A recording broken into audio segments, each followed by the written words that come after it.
Una trama no puede ser más diferente que la vida real. Sobre todo se diferencia por la manipulación del tiempo que ejercemos sobre ella. Una novela de más de 400 páginas puede relatarnos la vida de varias generaciones, como en La Casa de los Espíritus de Isabel Allende o en 100 años de soledad de Gabriel García Márquez, o suceder en tan solo un día como en el Ulises de Joyce. O sea, el tiempo narrativo también es relativo.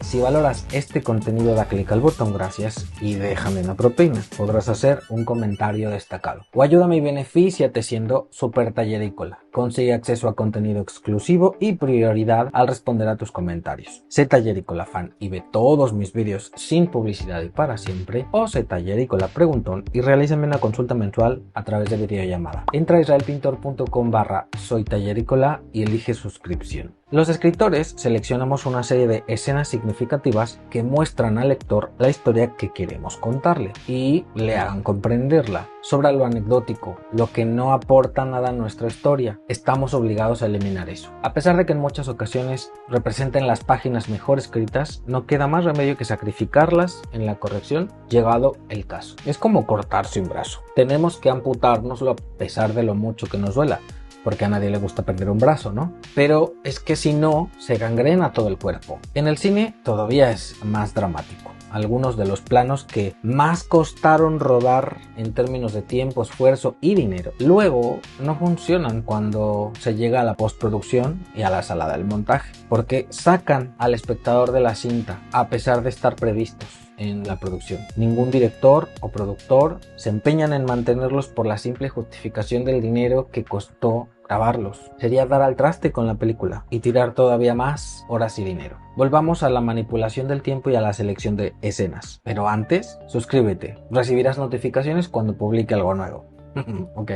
Vamos allá. Hablemos de la elipsis narrativa. En la ficción, contraemos y dilatamos el tiempo. Todas las historias están plagadas de elipsis, esos mordiscos que aplicamos a los acontecimientos que no son útiles. Sin embargo, muchos aspirantes a escritor son timoratos a la hora de realizar una elipsis que es más bien obvia, porque temen que el lector no entienda o no saben cómo transitar de escena a escena sin necesidad de narrar lo que sucede en medio. Lo que consiguen es aburrir narrando acontecimientos que son súper prescindibles. Hay que confiar en la capacidad del lector, porque está tan acostumbrado como tú a leer, ver el cine, ir al teatro, etc. Sino que se lo digan a Kubrick. ¿Recuerdas el primer plano de la película 2001, Uno decía en el espacio? Dos hombres prehistóricos se pelean por un hueso que a cámara lenta por el aire se va transformando en una nave espacial. Quizás sea la elipsis más brutal de la narrativa. Se ha comido unos cuantos cientos de miles de años, ¿no crees? Pero los espectadores no tuvimos problema al interpretar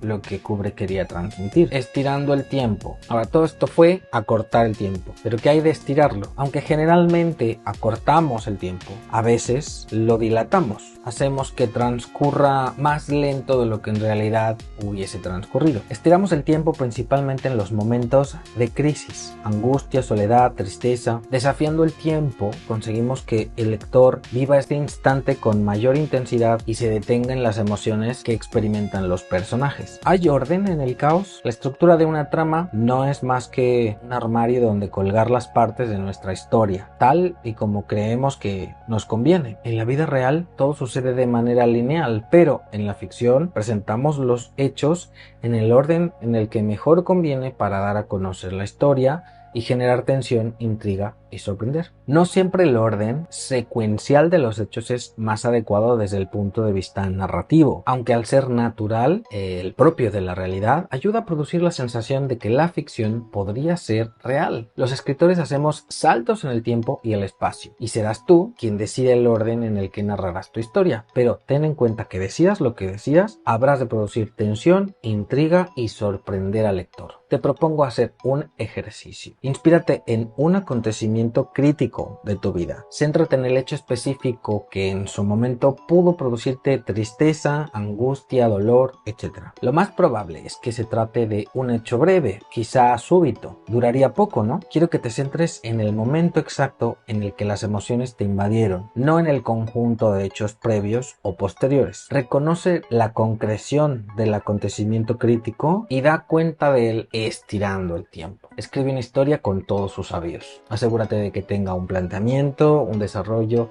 y un desenlace. En la ficción, el hecho no durará más de lo que duró en la vida real. El lector entenderá que lo sucedido fue breve, pero se enfrentará al hecho a detalle, con especial énfasis en las emociones tal y como tú las experimentaste. Dilata el tiempo, estíralo como chicle. Empieza por escribir en apenas una frase el hecho exacto y las emociones que te produjo. Parte de ahí para escribir un texto de al menos 2 o 3 páginas. Al terminar, busca el apartado ejercicios de escritura en la página de inicio de mi web y reserva una clase conmigo para evaluar tu práctica. Suscríbete, deja un me gusta y comparte este contenido. Puedes seguir mi podcast en Spotify, Google Podcast, Audible de Amazon, Apple Podcast o directamente en mi web israelpintor.com/podcast. Suscríbete a mi boletín para recibir noticias, descuentos y más. Entra a israelpintor.com/boletín y rellena el formulario. ¿A qué otros problemas te enfrentas cuando te propones escribir? Déjame un comentario y cuéntame. Leo y respondo a todos los comentarios. Soy Israel Pintor, coach literario y profesor del taller de escritura creativa. Escribe, que la vida son 2 días